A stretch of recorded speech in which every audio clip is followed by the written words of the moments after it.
I'm reading The Tales of the Beedle and the Bard, the Wizard and the Hopping Pot. There was once a kindly old wizard who used his magic generously and wisely for the benefit of his neighbors. Rather than reveal the true source of his power, he pretended that his potions, charms, and antidotes sprang ready-made from the little cauldron he called his lucky cooking pot. From miles around, people came to him with their troubles, and the wizard was pleased to give his pot a stir and put things right.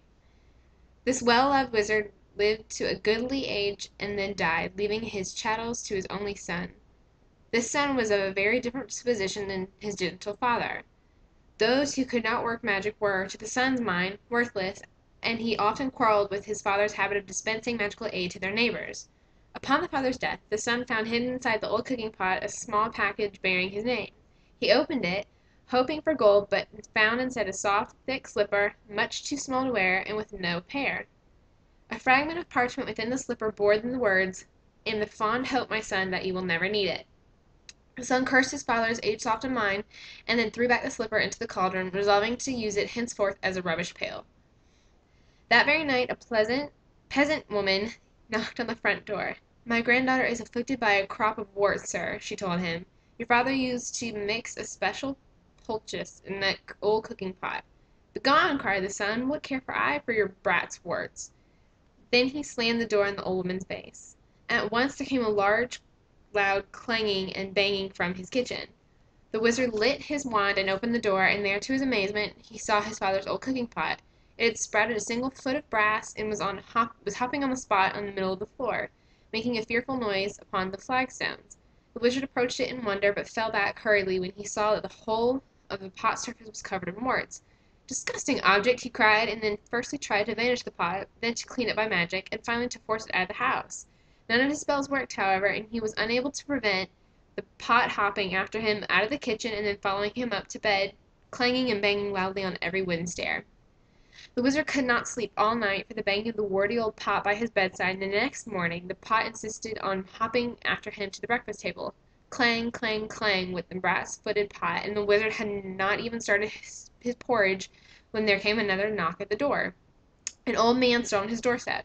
"'Tis my old donkey, sir," he explained. "Lost she is or stolen, and without her I cannot take my wares to the market, and my family will go hungry tonight." "And I am hungry now," roared the wizard, and he slammed the door upon the old man.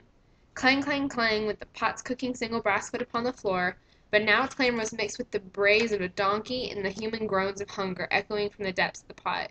"Be still, be silent!" shrieked the wizard, but not all his magical powers could quiet the warty pot, which hopped at its heels all day, braying and growing and clanging, no matter where he went or what he did. That evening there came a third knock upon the door, and there on the threshold stood a young woman sobbing as though her heart would break. "My baby is grievously ill," she said. "Won't you please help us? Your father bade me come if troubled," but the wizard slammed the door on her. And now the tormenting pot filled to the brim with salt water, slopped tears all over the floor as it hopped, and brayed and groaned and sprouted more warts. Though no more villagers came to seek the help at the wizard's cottage for the rest of the week, the pot kept him informed of their many ills. Within a few days it was not only braying and growing and slopping and hopping and sprouting warts, it was also choking and retching and crying like a baby, whining like a dog, and spewing out bad cheese and sour milk and a plague of hungry slugs. The wizard could not sleep or eat with the pot beside him, but the pot refused to leave, and he could not silence it or force it to be still. At last the young wizard could bear it no more. "Bring me all your problems, all your troubles, all your woes," he screamed, fleeing into the night, with the pot hopping behind him along the road into the village.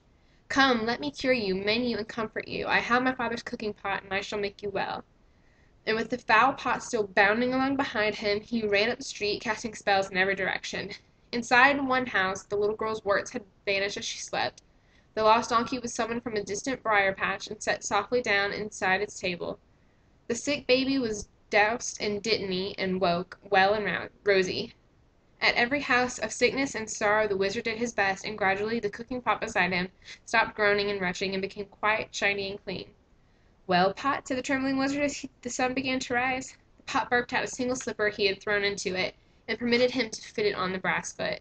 Together they set back off into the wizard's house, the pot's footstep muffled at last. But from that day forward the wizard helped the villagers, like his father before him, lest the pot cast off his slipper and began to hop once more.